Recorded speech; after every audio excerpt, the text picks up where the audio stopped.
العشرينات واحده من اهم لي فاز اللي كدوز منهم واحد في الحياه الا ما كانتش الاهم.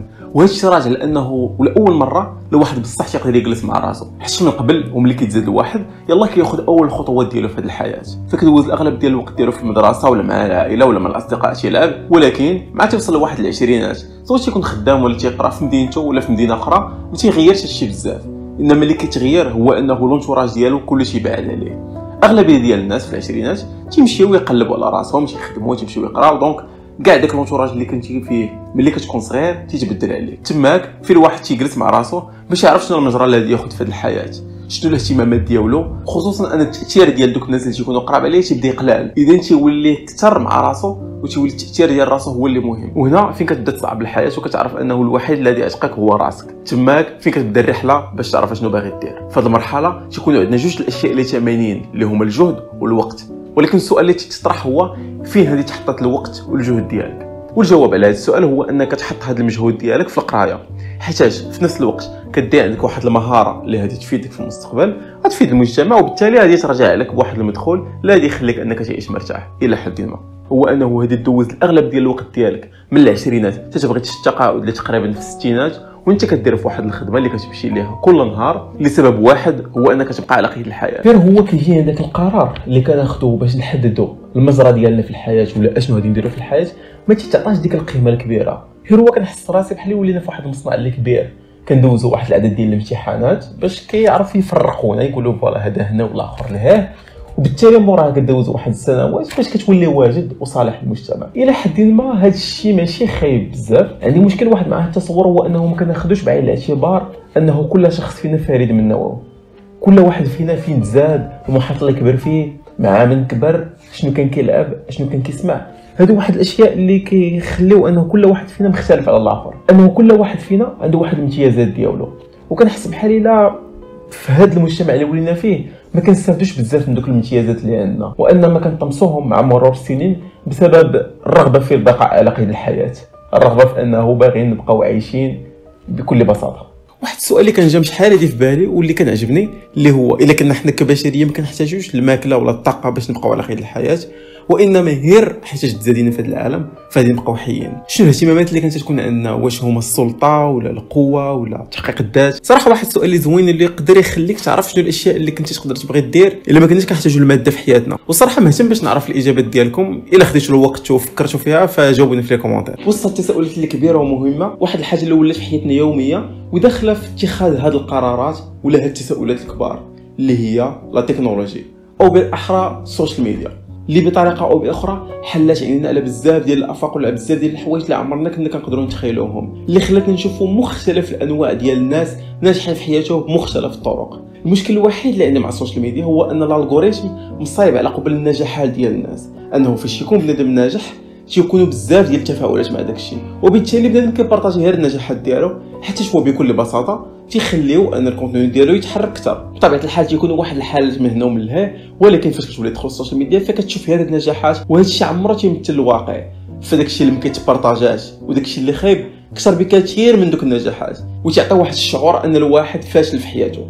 بالاضافه انه السوشيال ميديا كتخلي الواحد يعيش كانه في شي فيلم، في كميه المعلومات اللي كيشد الواحد في ديك شويه ديال الوقت، ديك الساعه اللي شاد في تليفونه لا تتصور كانك كتشوف شي فيلم فيه البطل كيتحول من واحد الشخص اللي حقير ما داير والو في حياته لواحد الشخص اللي ناجح في مده ساعتين تقريبا، وتيتزوج وتيلقى الحب ديال الحياه ديالو وتيولد وليدات وكل شيء تيمشي هو هذاك. ولكن الحقيقه الواحد مع كيحط التليفون ديالو ولا البيسي كيكتشف كل ديك الخمسة دقائق اللي كانت كدوز في الفيلم على اساس انها عامين، في الواقع هي راه عامين وكدوز ثقيله، وان الواحد باش يشد واحد المهاره ولا باش يتعلم شي حاجه فخاص تكون عنده واحد العزيمه ديال بصح باش يقدر يستمر فيها. كل واحد وكيفاش كيتعامل مع الواقع ديالو. كاين اللي بكل بساطه تيرد اللوم لانه تزاد في واحد الوضعيه اللي خايبه، وما يمكنش تنكر انه بصح كل واحد فين تزاد، وانه تتكون عند شي وحدين قابليه اكثر انهم ينجحوا حتى يتزادوا في واحد الاسر اللي ميسوره وانه عندهم مشاريع وما الى ذلك، وان تيكون النجاح بالنسبه لهم سهل الى حد ما على حسب كل واحد شنو هي النظره ديالو على النجاح. ولكن في الواقع كتكتشف انه كاين بزاف ديال الناس اللي ربما عندهم بحال داكشي اللي عندك ولا اقل منك وواصلين لواحد المستويات اللي عاليين. فكاين اللي تياخذ ديك الخطوه حيتاش كانت عنده واحد الحاجه اللي عجباه، ولكن كان خايف من النظره ديال المجتمع ومن انه الى مشى في واحد الطريق مختلفه على الناس الاخرين وما نجحش فيها فغادي تلقى باللوم عليه وتشجع وتياخذ ديك الطريق.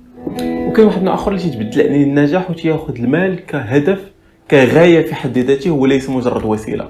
يعني انه بلاص ما يمشي ويقلب الداخل ديالو ويعرف شنو اللي كيميزو، شنو اللي كيقدر يخليه يوصل داكشي اللي يقدر يكون فيه مزيان ولا ينجح فيه في حياته ولا يكون فيه مرتاح، وانما تيمشي ويخدم من اجل انه يوصل للمال كهدف في الحياه. فمع كدوز السنوات الواحد تيكبر وين فوت تيحبس من الخدمه ما تيلقاش عنده واحد الغايه في الحياه، ما تيعرفش بالضبط اشنو باغي شنو خاصو يدير، تيتلف فتيرجع لداكشي اللي خدم عليه حياته كامله اللي هو الفلوس.